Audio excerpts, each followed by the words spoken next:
Hello guys, welcome to the Black Swing Global Podcast. I am Lucy. And I'm Eugene. And welcome to day 10 and 11.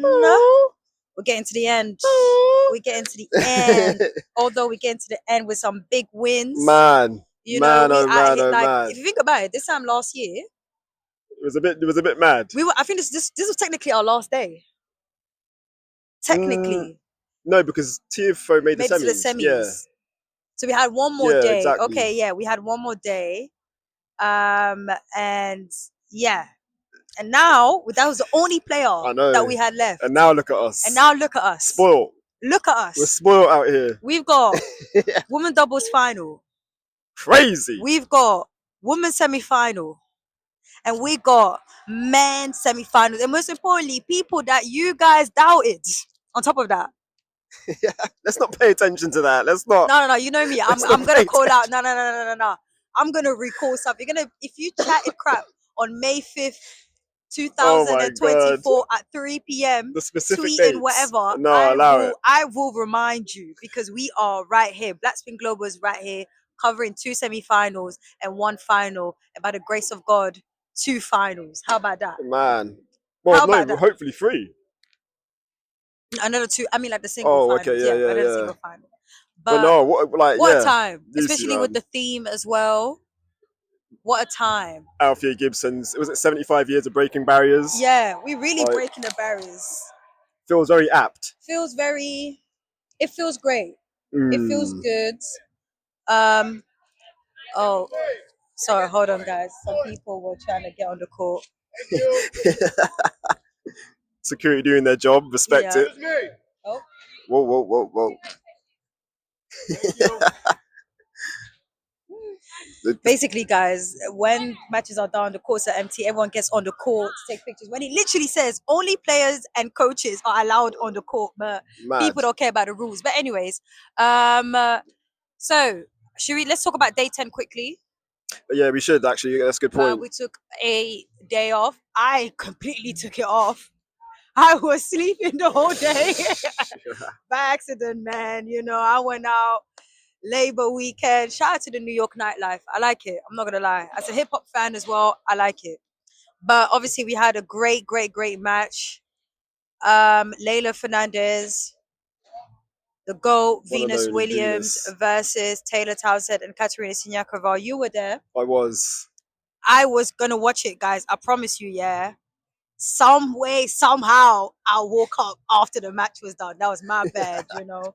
Too much tequila, a little bit, but you tell us about the match. No, it was a very business-like performance from Katerina Siniakova and Townsend. Like, obviously they're the top seeds, and yeah, it was a 6-1, 6-2 scoreline. Like, pretty dominant. Didn't really give Venus and Leylah much of a look in, to be honest. Like, I had a feeling that it was going to be some. I felt like that type of matchup will motivate Taylor. Yeah, so I'm not too surprised.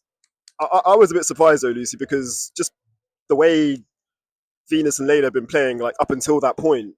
Yeah, they've been playing pretty well. Like, but they're taking out seeds, the top seeds. But this is the thing. Like, they literally, Townsend and Siniakova, they are like a level above like everybody else. Hence why they are the top seeds. 1 and 2 doubles players in the world, like currently right now, and it showed yesterday, like big time. It was nice though, like at the end, like obviously Venus, this being like she's 45 years old, so we don't know if this is going to be her last US Open. There was a nice moment at the end of the match, like the players finished, like obviously shook hands and hugged and stuff, but then the crowd, like kind of led by Townsend and Siniakova, like applauded Venus, which was quite nice. So like they kind of gave Venus a moment, like to kind of do her twirl and like just acknowledge the crowd, which was cool. But just in terms of Townsend and Siniakova, they look on it, like that they're here to like basically do a job. And that the match yesterday pretty much, I guess, summed up like where they are as a team in terms of just being just super dominant, like right now, like on the double side. So I kind of fear for whoever they play, basically, because they look just so strong. And of course we know now who they'll face in the final. the other semi-final yesterday was Jasmine Paolini and Sara Errani. Asia Mohammed and exactly, Asia Mohammed and Demi Scherz. Yeah. And again, the Italian, they were the second seeds. They took out Mohammed and Scherz in straight sets. I quite like the fact that the four remaining teams were literally the four top seeds. So 1, 2, 3, and 4, which just shows like the and they've all won slams. So Katerina and Taylor in Australia Open. Yeah. Sara, Errani, and Jasmine doing the French Open. Elise, Mertens, and stuff like doing Wimbledon. So like it's nice. It shows the dominance. It shows the consistency. And see, whether it's singles or doubles, there's consistency in the WTA. 100%. Just a reminder. Women's doubles is in a very, very good place at the moment. And it's getting more and more popular as well. And exactly. And obviously at the slams, it is kind of like publicized more. But I do think people will take more of an interest in general, just because these teams are like, they're established now. Like they kind of play with each other like throughout the year. Yeah. So it's like consistent. Like you'll see them at all of the other like smaller events outside of the slams, which is good. So yeah, I can't wait for that final. Townsend, obviously they are the Australian Open doubles champions, so they've already got a slam in the bag this year, looking for their second slam this year. And what a story it'd be for Townsend as well. Like she's literally been the story of this year's US Open. Yeah. So for her to like get her first US Open title would be incredible. Like, so yeah, obviously we're rooting for her and Siniakova, but I'm looking forward to that final, which will be on Friday. Cannot wait for that. Should we get into the singles? Yes, sir. Let's go men first. So Felix Auger-Aliassime continues his run. So he's through to his second US Open semi-final. Took out Alex de Minaur, the 8th seed, in 4 sets. Came back from a set down. So the score was 4-6, 7-6, 7-5, 7-6. The talk like of the match was like people saying, "Oh, it was like a scrappy affair." Like it was, but I felt like Felix played pretty well. Like we've had worse matches than definitely. I was kind of surprised with the way people were talking about it. Like, I'm not saying it was the most entertaining wow match, whatever, but I don't feel like it deserved the amount of slack that it did. Like I was very confused when because even the players were saying, "Oh, like neither one of us like played well." Like Alex said it after or in his post match press. Felix said he didn't play particularly well himself. Yeah, exactly. But yeah, exactly. He was saying it himself, and to a point where even the Canadian press, when they asked him like, what was it? And he was just like, I don't know. Like, it was just, he said he couldn't even really understand. It was just like sometimes the shots were coming and he didn't know how to really respond well to it. So it was just one of those days. I feel like maybe, I think in general, a lot of the tweets I've been seeing a lot from fans this year, I think they've been underwhelmed by a lot of matches in general, especially from the men's side, specifically with the fact that, you know, the Alcaraz and the Sinner matches have been going like this. Do you get what I mean? So you have that, and then there's other matches where I think there was so much hype and stuff, and then they watch it and they're like, this is actually under. So I think fans in general, because that's not the only match, but because they're getting more and more of it, I think that match just got more slack because of it. Okay. But I think in general, the tennis fans have been underwhelmed by a lot of the men's matches, specifically the ones where it's like, oh my god, it's going to be the match of the, and then they watch it and they're like, oh, this is, you know, because the earlier rounds were really good, but I think as the tournament was going, they were not really. For me, every single one of Felix's matches have been pretty good in terms of entertaining. Like personally, for this me, this one was the least entertaining for sure. But like I said, I don't agree that it deserved the amount of slack that people had. Okay. But all of his other matches were definitely like up there, but a lot of those people were not watching those matches. I don't think a lot of people were bothering watching Felix because I don't think any of them thought he will make it all the way to the semis. Get this deep, yeah, exactly. So they probably thought, oh yeah, Felix, yeah, he's gonna whatever, and just left it. But I do want to give de Minaur credit though, because I've seen him in person a few times and playing in person. I want to say maybe 3 or 4 times, and each time, Lucy, like I'm always blown away by like the way he moves, like. Just so much intensity, like, and he's not Yeah, that's what shocked me. His aggressiveness and his intensity. Yeah, like I don't think I've ever watched him in person. yeah, So I think that's why I was like kind of like surprised with some of the, especially the first like couple like sets. he puts in a shift, and Yeah, like there's basically there's very very rarely will there be like a ball that he's not chasing. yeah, So yeah, it yeah, just yeah, yeah. makes it extra hard for like an opponent to get past him. Mm-hmm. And I feel like Felix today just was very patient, like he had to be. Um, and that can frustrate a lot of players. Hence why de Minaur's he's won a lot of matches this year. Like he's top 10. Like Washington was the title that I remember watching coming into the US Open, Mm-hmm. where he took out Alejandro Davidovich Fokina in the final. That was an epic like three setter. I remember, yeah.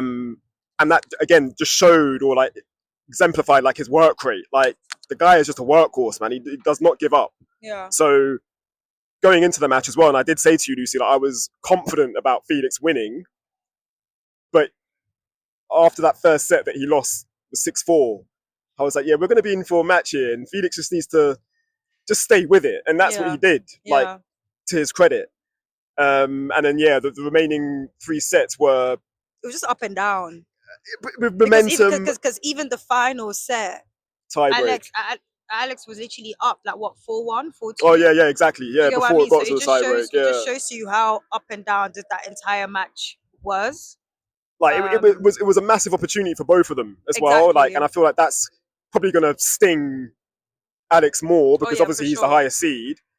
But at the same time, like, bro, Felix has been there and done that. Like this is his second US Open semi-final now.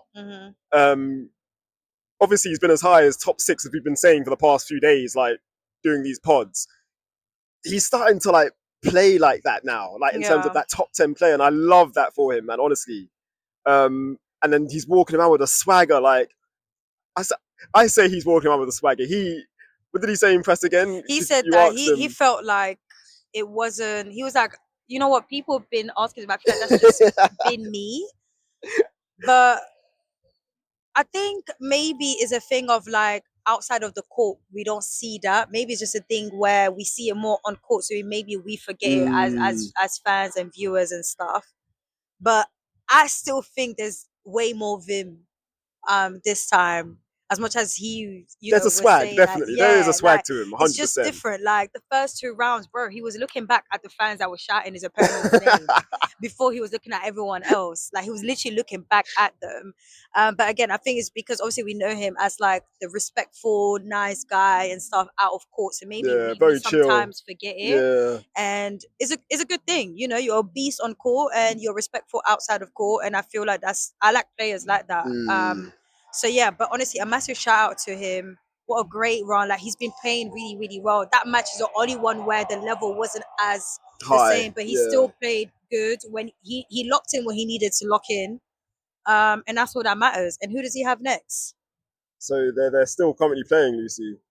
So it's going to be either Yannick Sinner, the top seed, or the 10th seed Lorenzo Musetti. And as we record this, they are literally playing at the moment, and I'm pretty sure Sinner took the first set 6-1. 6-1, okay. What's the score in the second? My US Open app is taking 10 hours to load and showing me the 2023. It's on serve in the second, 2-1, Musetti. 2-1. Okay, cool. Oh, now it's showing me. So yeah, we'll see. But yeah, we'll see. If he does end up facing Sinner, though, I'm really glad that he got the chance to face him already in Cincinnati. Yeah, exactly. So listen, like Bublik said, Sinner is basically AI. Okay.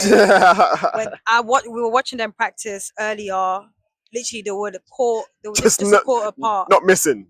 And guys, the difference, like a robot. I was just like, what is this? Like, what am I? You're just practicing, bro. No one's even in front of you. You don't even need to do all of that.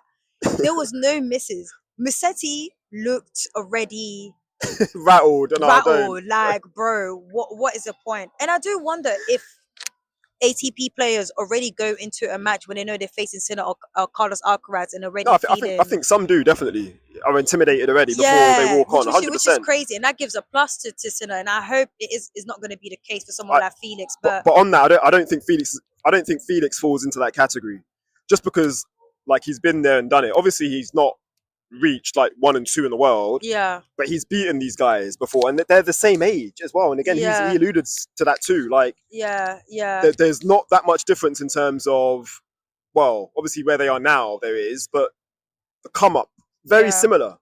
So, but that's why I'm excited for the match. I think some people, like, if Sinner wins, I think a lot of people are going to be thinking, oh yeah, this is going to be a beatdown for Felix, which it could be. But I generally think because of the Cincinnati match and the way he's been playing this US Open, even if Sinner wins that match, I feel like it's going to be a good match. I don't think it's going to be much more competitive than Cincinnati. 100%. Yeah, definitely. So we'll see how that goes. But either way, he's made it. Oh, that guy is struggling. I think it being sorry. I think it being best of 5 as well does help Felix, just because he'll have a longer time to like settle in, if anything. If Sinner does make a ridiculous start, which he's very capable of doing, like, but yeah, with this being a best of 5 set match, like, Felix will have time to kind of settle himself and hopefully find a way to work his way into the match. Which that's what he's kind of been doing anyway. Exactly. Yeah. So yeah, that's one we definitely look forward to. His press, because you stayed for the French version. Was there anything in the French version that was I mean, what I mentioned about the whole, like, one, like, he couldn't figure out why it was like up and down and stuff. As in his level. Yeah, exactly. Okay. Yeah. What about your question? Because I liked your question as well about the confidence. Yeah, we did. Yeah, we spoke about it. Yeah, exactly. Yeah. So yeah, but a massive shout out to Felix. Looking forward to that semi-finals, whether it's Sinner, Musetti, whoever it is. It's one of the Italian. Bring it on.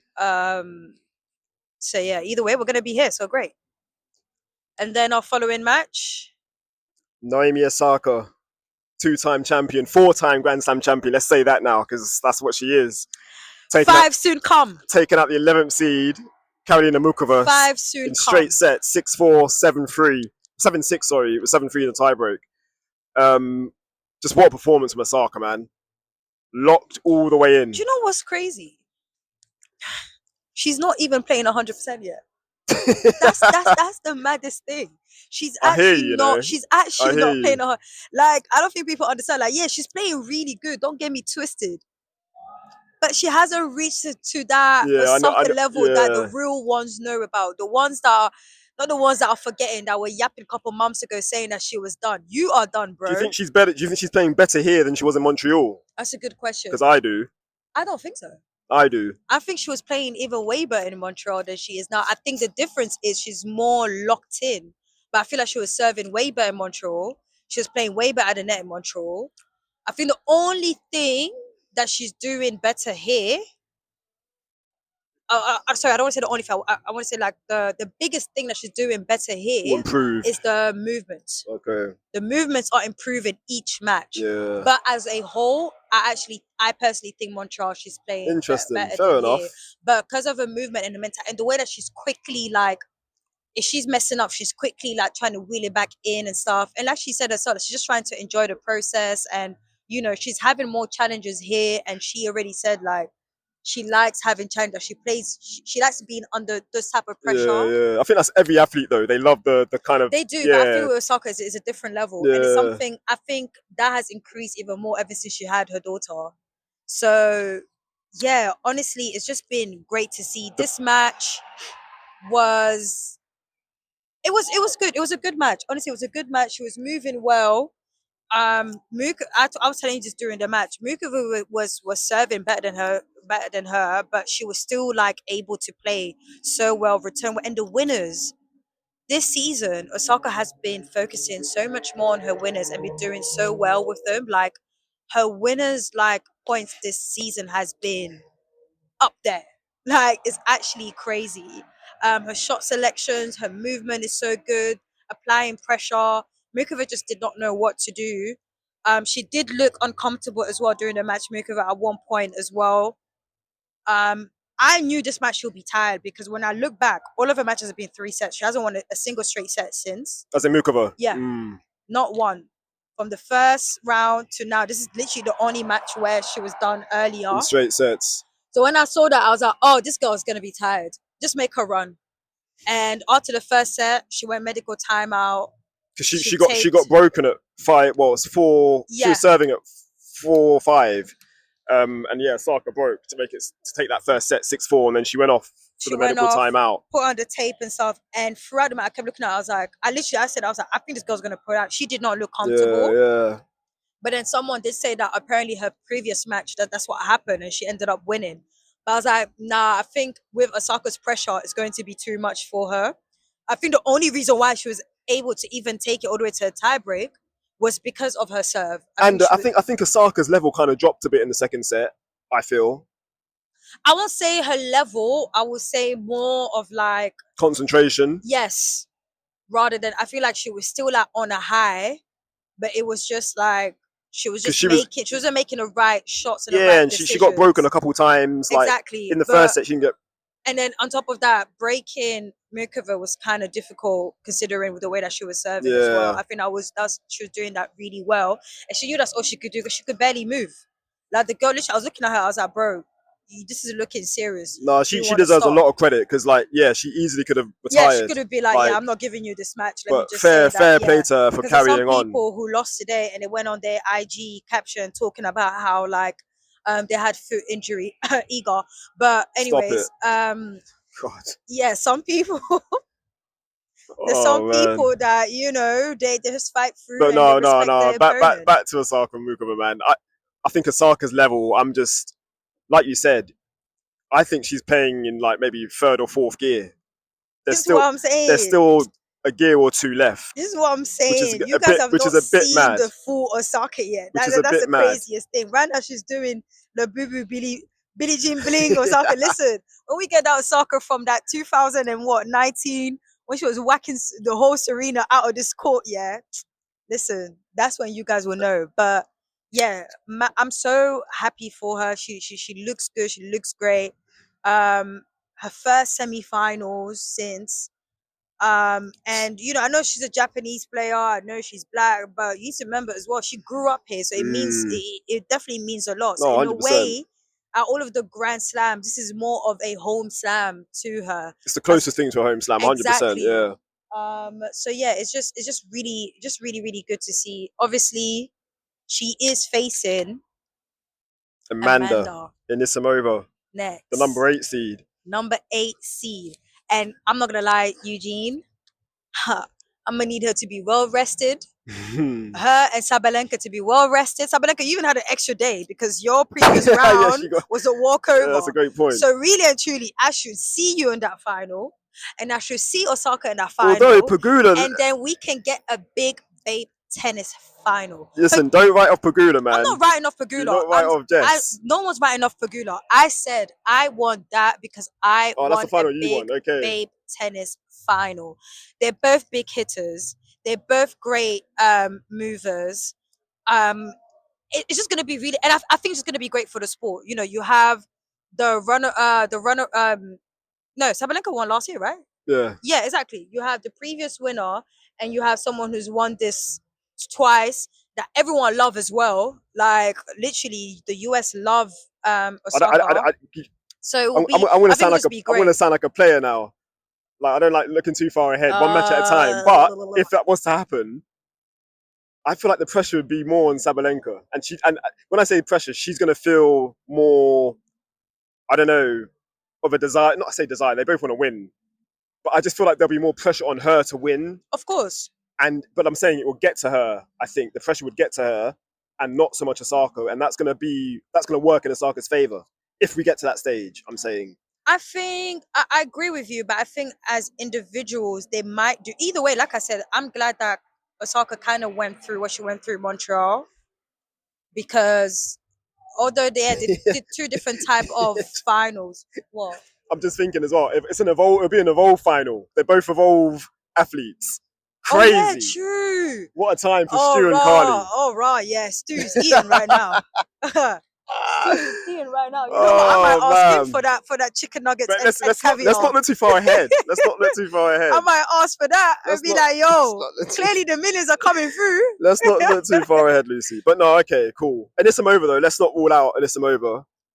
She deserves massive credit for doing or handling business the way she did. Hold on, why when I say the final that I won, you're saying don't write? I'm not writing off those people. I'm just saying what I want. No. I'm just because we should look at the match that's coming up, which is Osaka and Anisimova, and like I even bigged her up and I said, yo, I think it's bloody incredible that you got a bagel literally just six weeks ago at a final. And then now you're beating her in your home slam, straight set. It's like vindication. And that is why my girl's moving the way that she's moving in press conferences and IG captions. Listen, guys, sometimes... Listen, man, Lucy, you have to give players a bit of grace, man. But I think I give grace. You think I'm too strict? I mean... but no, just... No, but shout out to Amanda. Big time. Shout out to... Eager in it.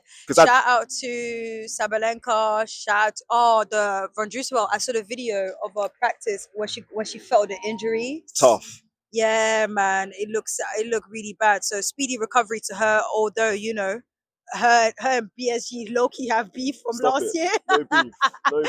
But you cleared the air. It was fine. But you cleared the air. It's fine. Yeah. Either way, the girls, like I said, when you look at the semi-final lineup, is looking great. WTA looking amazing. Solid. There was even this post that the US Open did, where it's like all the girls that reached the quarterfinals, they was somehow in a slam. Yeah, they've got experience. Yeah, they've got experience at slam. So it's literally slam champions or finalists. Yeah. So again, WTA and consistency is different from all of you guys. But yeah, I'm just glad that we actually are here, man, and we're about to experience matches and potential finals as well. Mad. That will be really great for us. How was Osaka impressed? Because I didn't go. Osaka impressed was great. Honestly, she was good. She looks lively.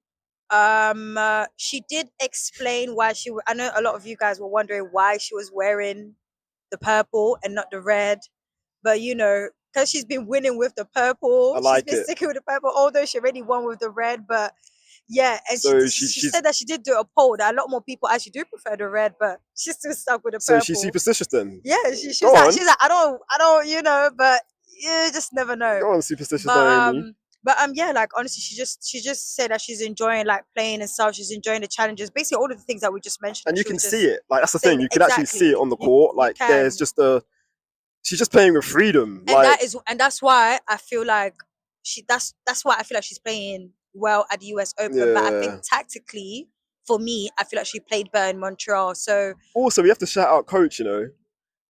Big shout out to Tomasz Wiktorowski.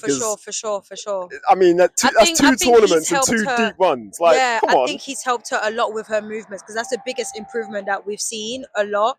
I think it started off with Patrick, in all honesty. Yeah, no, definitely. But then I think it took to a whole nother level with him because I remember one of her press conferences like last week, she was talking about how like he will literally draw where she needs to be placed, where she needs to be. And I think those type of things have actually helped. She referred to him as a tennis encyclopedia. Do you remember? Exactly. So he clearly knows what he's talking about. So, so it looks like he's gonna be here for a little minute, a little run. But, yeah, looking forward to that. That's gonna be the second match on tomorrow. She did make a little joke and said, "Wow, they put the mom late." Oh. But yeah, because I feel like that Sabalenka match is gonna go to a 3-set. We'll see. And Pagula. We'll see. You see, I'm not writing it off. We'll see. But yeah, but guys, make sure you tune in and watch the black semi-finalists. That's right, baby. Let's go. That's right, baby. Let's go. Let's go. At the US Open. Since I can't actually say the word. Crazy. No, well done. You guys later. Until next time. Peace.